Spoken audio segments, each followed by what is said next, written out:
Okay, so now I'm going to make the Long Island iced tea. I was working in Piper's. This is going to be like one example. I was working in Piper's, and there was a customer. I never seen the customer. I just heard like some people talking about him.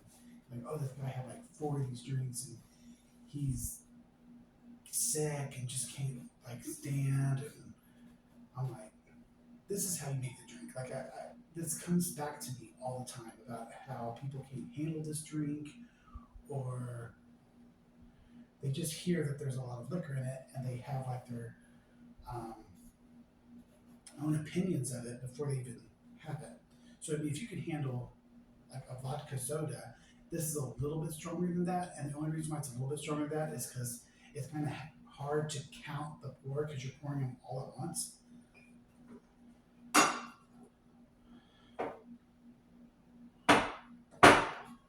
Well, I may have to pour these one by one because the nozzles aren't staying in it as strong as they should be. Like it's really just that. It's really just a splash of the liquor to make one shot. And this is a little heavy handed than what you would normally do. You would normally just grab it and go all at once. And this is like my cocktail glass. So like I'm a little bit heavier handed with this one than I would be at the bar that I brewed at. So then you do a splash of sour mix. A good substitute would be um, simple syrup with lime juice. You could use that. You could use, some people use Sprite. Margarita mix is a good sour mix. Like if it doesn't have any alcohol in it, I'm using lemonade. And then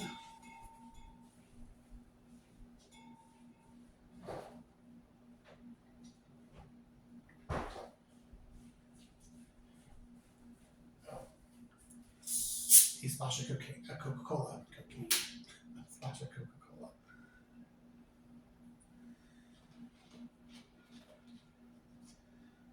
Okay, so I cut my lemon like this, and I get on the other side, and then I did another slice to get a round, and this makes a Long Island iced tea. And it tastes like a Long Island iced tea. It's the same with the sour mix. Another way to cut a lemon is to then cut it in half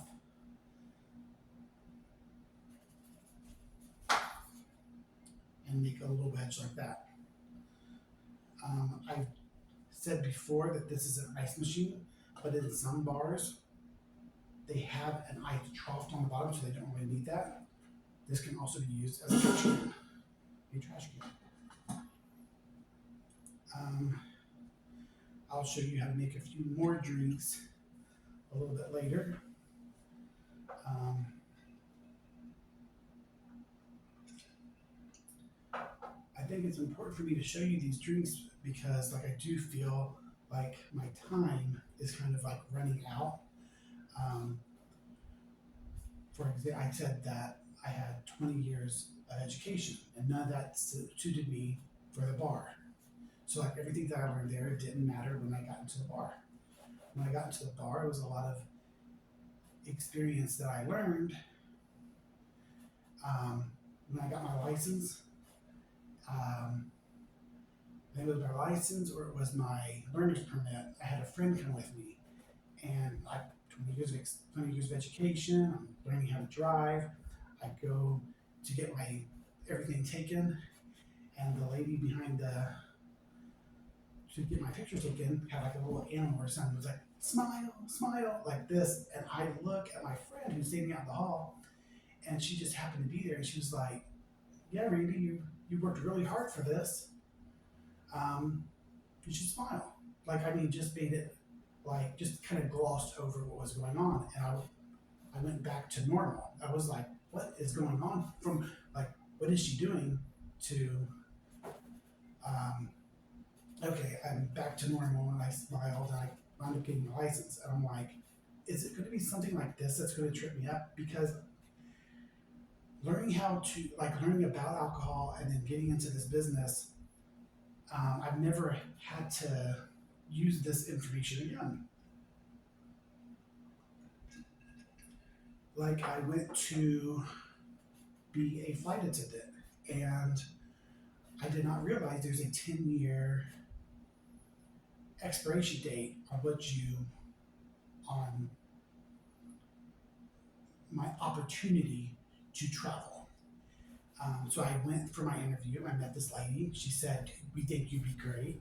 I tied up all the loose ends in Indianapolis, flew out to Salt Lake City to be a flight attendant. And it was really, it came down to one person. Like, there was a lot of people saying, no, no, no, but it came down to one person going, "And you're no longer with us," before I had to scramble and get my job back and make sure that I had a place to go back to, because I was prepared to start me a new life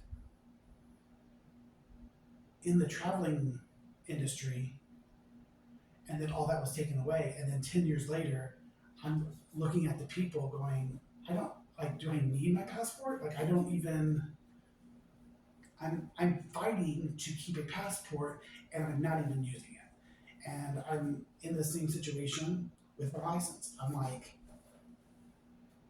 I have somebody who's, it's more his interest and more his determination to make sure that I go get my license and go get my tags. And at this point, I'm just like, it just seems like it's going to end anyways. Like, this life that I had with bartending, I got to do it once, and I never went back to it. Like, the next thing was my work in the theater. It was done. It expired. Then cooking. It expired. Like, me having independence and being able to um, pay for my way, it seems like it's expired. Like, every time I go for anything, it's great to learn these things, but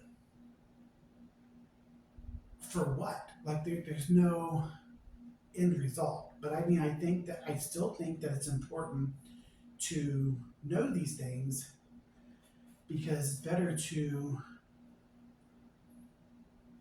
show kind of what you have to offer, and hopefully something can happen with it. So I'm just on here showing you a few recipes. Hopefully you like them. I'm going to try to do frozen drinks next.